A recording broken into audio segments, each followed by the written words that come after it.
Hello, is this Truck Sales of North America? Hey, this is Billy Bob calling. Oh, I'm doing good. Well, I say I'm doing good, but I had a little bad experience with my job, so looking to buy a truck.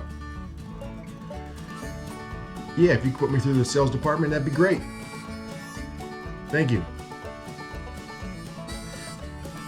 Yeah, I was calling to see if you guys have any trucks for sale. It doesn't really matter what kind it is. The ratio doesn't matter. Doesn't really matter the engine. The biggest thing I'm looking for is as long as it's got a big drop visor and it's got to have shiny wheels.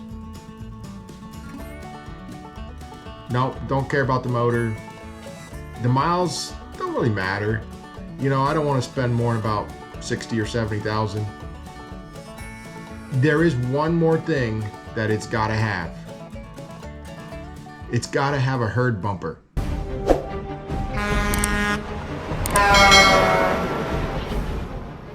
Welcome back to Flint Creek Transport. My name is Justin, and today we're going to be talking about buying a truck. So hopefully you guys had some awesome holidays. Now it's 21 and it's time to get back to work. At least for me anyway. I got lots of stuff to do this year. Hopefully it's an exciting year and a good year for all of you guys. I've gotten some questions and some emails about, hey, I want to buy a truck. How do I get started? What do I do? What's the best truck? You know, things like that. So that's what kind of inspired me to do this video. There's a couple things that you need to keep in mind when you're buying a truck. And I'm just going to give you, I got picked out like 5 things that I think are key when you're buying a truck. Obviously, you want to look at the specs and things like that, little itty bitty stuff, make sure it's actually a roadworthy truck, whatever else. But these are kind of 5 overall things that you want to keep an eye out for when you're buying a truck. Number 1 is buy what you need. Don't be like Billy Bob and just buy what looks nice to the eye or what's pleasing to the eye. You know, with super high miles and so you're going to have a lot of expenses down the road. So buy what you need. Okay. If you're going to be doing a cross country, going from say New York to California and just pulling a dry box, you know, buy a truck accordingly. So like maybe it's a more of an aerodynamic model, low profile. You're going to get a little better fuel economy. Hopefully you don't need the big horsepower. So a truck like that is not going to work in a fleet like what we have. So every job or project that you guys work on is different. So buy what you need. You don't want to be running from New York to California with a 390 ratio. You want to make sure your ratio is right, getting the motor. You don't want a big sleeper if you're just running local. You know, it might be cool to have that big sleeper, but that's extra weight, especially if you're getting paid by the ton, which for us, a lot of our work, we get paid by the ton. So extra weight is not something that we like to have. So make sure you buy what you need. Number 2 is have a backup plan. You know, so many times guys will buy a truck and the truck goes down, especially these newer emission motor trucks.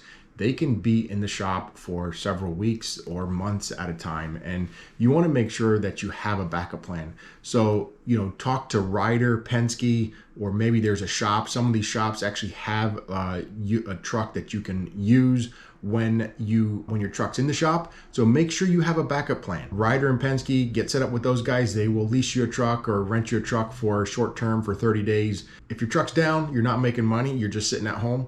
And not only that, you're not taking care of your customers. So you want to make sure you have a backup plan before you buy a truck or before you take the jump. Number 3 is you always want to have a cash reserve. So many times people say, well, you want to make sure you can pay cash for the truck. Well, you can always get a loan for the truck. That's not a big deal. Getting a loan for the truck and then putting that maybe $30,000 or $40,000 in cash that you have, put it aside. Put it into a savings account for when, say, you have an engine blow or something like that. The last thing you want to do is get yourself backed into a corner. And what I mean by that is, say you spend $40,000 for a truck and you cash it off. Great, good job, right? And now you're cruising down the road and the engine blows. You know, you got a $30,000 bill coming up and you don't have any cash and your credit card limits might only be $10,000. So good luck. Now what? You know, you're going to have to go to the bank, try to get an unsecured loan or whatever, maybe finance a truck. I don't know. You're going to have a lot of issues. So the best thing is finance the truck, make sure you have that cash reserve. And not only that, you will probably even get a better price by saying, hey, listen, if I pay you guys today cash, what is the price to rebuild the truck? Some companies will work with you, some won't. So I recommend loaning money for the truck. If you need to, keep that cash reserve. Don't get backed into a corner where you can't pay for something and then that truck is just sitting. Number 4 is look ahead. You can always see what that truck is going to be worth in 5 years. Go on Truck Paper, look at maybe a 2016 truck. You can see in 5 years, here's what that truck's going to be worth. And say, you know what, well, I'm going to buy another truck, in 5 years. Here's what that truck's going to be worth. Is what I'm going to be doing going to pay enough to where I can lose that money on that truck and buy another truck? So you want to make sure that in 5 years, you can see what maybe your truck is worth, hopefully, and that you're making enough money to be able to go out and buy another truck. The 5th one is know what your insurance is. So like I said earlier, is check with Ryder and Penske, what their insurance is for renting a truck. Say you did have that issue and you want to rent a truck. Make sure you know what their insurance requirements are. The other thing is some of the things that you haul. Say you're pulling a log trailer. Some insurance companies do not offer insurance for log trucks. It's a higher risk category, or maybe it's reefer, or maybe, it's hazmat, whatever it is. Make sure that you know exactly what the insurance costs are before you take the step and buy a truck. The last thing you want to do is get a truck and then have super high insurance costs, because that can take you down. One more thing to keep in mind, guys, when you are purchasing a truck. If you are purchasing an older truck, let's say the truck is 2000 or older, you're going to try to stick with the pre-ELD. Remember that the truck is 20 years old. I see Ohio Truck Sales, and if you want something entertaining, is go to the reviews on Ohio Truck Sales. And it's pretty crazy. They have a lot of bad reviews, a lot of crazy reviews from them. But what the problem is people forget they're buying a truck that is 20 years old. And you got to keep that in mind. I actually bought a truck from Ohio Truck Sales about maybe a year and a half ago. It was a little scary. We looked at the truck and we saw that it needed a lot of work. The engine was supposedly rebuilt. We got the paperwork from, we think it was that motor that was rebuilt. It had, it was a 1999, I think. I'll get you the specs of that truck. So we're looking at that truck. We decided, we're going to take it. We brought it home, and we could obviously tell that an owner operator had it, and he was, Jimmy rigging a lot of stuff together. So that truck actually turned out to be a good truck. It did need a lot of work. We had that truck in the shop for maybe 2 to 3 months. Just, we would do one thing to it, then it was the next thing, and when we took one thing apart, we saw this was broken. It's like, oh, we might as well fix that too. So it was definitely a process once we got that thing back here and got it ready for the road. But at the end of the day, we know what we have. Obviously, or unfortunately, I paid a lot of money for it. But, it is a 1999. It's a pre-ELD truck. And once we got that thing back on the road and got it running, it's been a good running truck. So we really can't complain. So remember, when you're buying a 1999, it's 20 plus years old. So don't go and give somebody a bad review. I did not give Ohio Truck Sales a bad review. I didn't give them a good review either, but I actually didn't give them any review. But just keep in mind, when you're buying a 1999, it's an old truck. It's going to have a lot of squeaks and rattles and other issues, and you might as well figure on rebuilding that engine. You can get lucky. If you get 100, 200, 300,000 miles out of that motor, consider yourself lucky, unless you have actual paperwork from Caterpillar saying this is what was done to this truck. The experience with Ohio Truck Sales, really, we can't complain. We've had it, this has been a great running truck. The most important part of the truck was, the engine, the transmission we replaced. We knew that getting the truck, the transmission, there was something not right with it. So that was already figured into the deal. But the engine, was the most important part of that truck. For us, is it gonna go, isn't it? And it's been a good running truck. Hopefully it stays a good run truck. And we knew that, if we have to rebuild that as well, we know exactly what we got. All the other stuff, it was just little stuff. It was wiring. It took a long time to fix, just goofy little things. But at the end of the day, now we know we have a solid truck. I got all the records of that thing. It's been a good truck. So those are things that I kind of came up with my own. I thought that those are things you need to be aware of before you purchase your first truck. We have 30 couple trucks, and so for us to add a truck, I look at what is in my fleet already. I have a lot of PACCAR products. That's gonna kind of be what I'm sticking with. Flatbed trucks that we have 2 internationals. I think it's like a Durastar or something like that, whatever they are.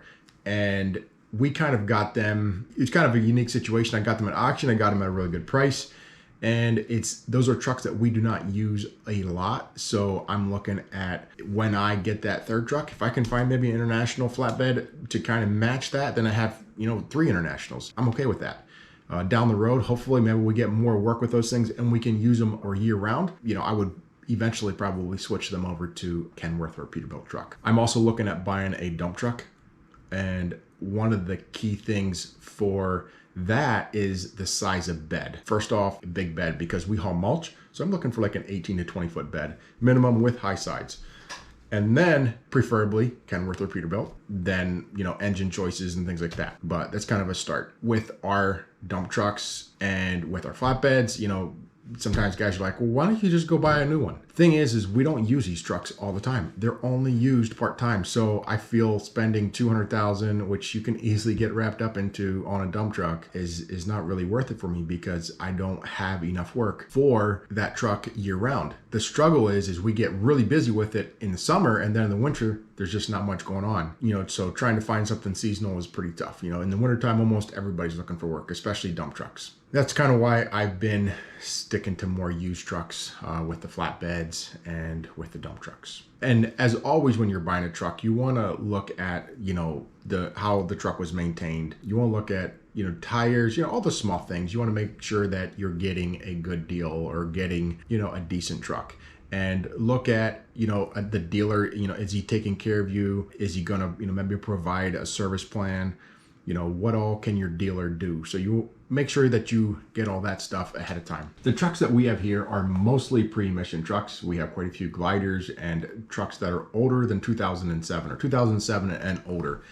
And we do that just because they hold up so much better. We have some new emission trucks. We've had some issues with them, and I don't plan to transition to all pre-emission trucks. I'm going to always keep some new trucks in the fleet, and hopefully the engines get better and better. We'll see what happens. I do reach out to Cummins, every once in a while and say, hey, has there been any upgrades or improvements to the X15?